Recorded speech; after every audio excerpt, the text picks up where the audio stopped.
শুভেচ্ছা রইল আন্তর্জাতিক অঙ্গনের সর্বশেষ সংবাদ নিয়ে আমাদের নিয়মিত আয়োজন।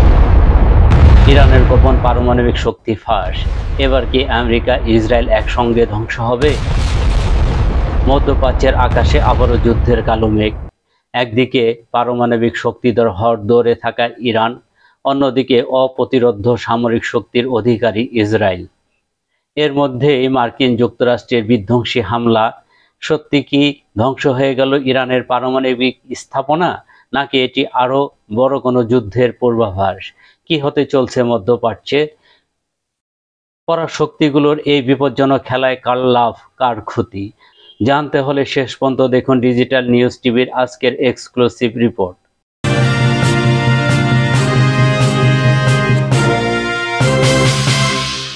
ডিজিটাল নিউজ টিভির প্রাইম টাইমে আপনাদের স্বাগত জানাচ্ছি আমি এস.এম. রহমান।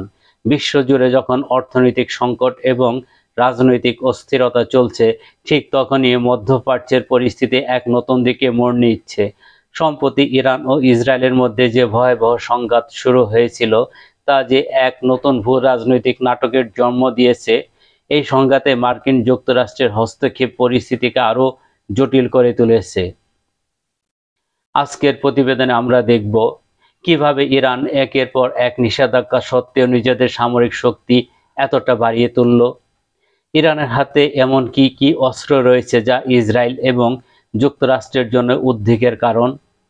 সত্যি কি ইরানের পারমাণবিক কর্মসূচি ধ্বংস করা সম্ভব হয়েছে, নাকি এটি একটি কৌশলগত চাল? চলুন প্রথমে দেখে নেওয়া যাক সাম্প্রতিক ঘটনা প্রবাহ। 2025 সালের জুন মাসে ইরান এবং ইসরায়েলের মধ্যে রক্তক্ষয়ী সংঘর্ষে প্রাণ হারিয়েছে বহু মানুষ। এই উত্তপ্ত পরিস্থিতির মধ্যে মার্কিন যুক্তরাষ্ট্রের দাবি করে তারা ইরানের পারমাণবিক স্থাপনায় সফলভাবে হামলা চালিয়েছে। কিন্তু প্রশ্ন হলো, সত্যি কি ইরান থেমে গেছে? ইরানের সামরিক উত্থানের ইতিহাস বেশ পুরনো। প্রায় এক শতাব্দী আগে সম্রাট রেজা শাহ পাহলভীর হাত ধরে আধুনিক সামরিক বাহিনী গঠনের যে উদ্যোগ নেওয়া হয়েছিল, তা আজ এক বিপ্লব মহীরুহে পরিণত হয়েছে। 1979 সালে ইসলামী বিপ্লবের পর থেকে ইরানের উপর একের পর এক পশ্চিমা নিষেধাজ্ঞা আরোপ করা হয়, কিন্তু এই নিষেধাজ্ঞাগুলোই যে ইরানের জন্য শাপে বর হয়েছে। নিষেধাজ্ঞার কারণে অস্ত্র আমদানি কঠিন হয়ে পড়লেও ইরান নিজেদের দেশেই অস্ত্র তৈরির দিকে মনোযোগ দেয়। এর ফলস্বরূপ আজ ইরানের হাতে রয়েছে নিজস্ব প্রযুক্তিতে তৈরি অত্যাধুনিক ড্রোন, ব্যালিস্টিক ক্ষেপণাস্ত্র এবং নৌবাহিনীর জন্য সাবমেরিন ও ফ্রিগেট। এমনকি রাশিয়া ইউক্রেন যুদ্ধেও ইরানের তৈরি ড্রোন ব্যবহার হতে দেখা গেছে।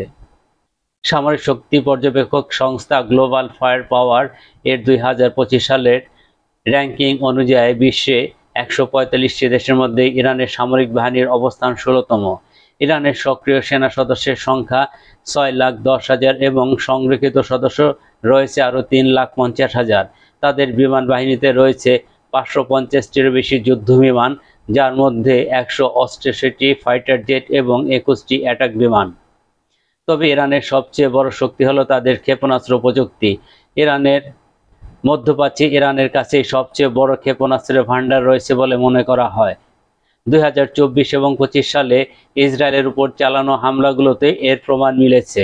ইরানের ছোড়া ক্ষেপণাস্ত্রগুলো ইসরায়েলের অত্যাধুনিক আয়রন ডোম প্রতিরক্ষা ব্যবস্থাকে ফাঁকি দিতে সক্ষম হয়েছে।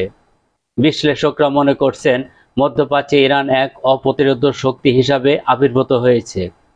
যুক্তরাষ্ট্র এবং তার মিত্ররা ইরানের পারমাণবিক কর্মসূচি নিয়ে উদ্বিগ্ন হলেও সরাসরি যুদ্ধে জড়ানোর আগে তাদের একাধিক ভাবতে হচ্ছে, কারণ ইরানের হাতে থাকা অস্ত্রগুলো শুধু ইসরায়েলে নয়, মধ্যপ্রাচ্যে থাকা মার্কিন সামরিক ঘাঁটিগুলোর জন্য বড় হুমকি।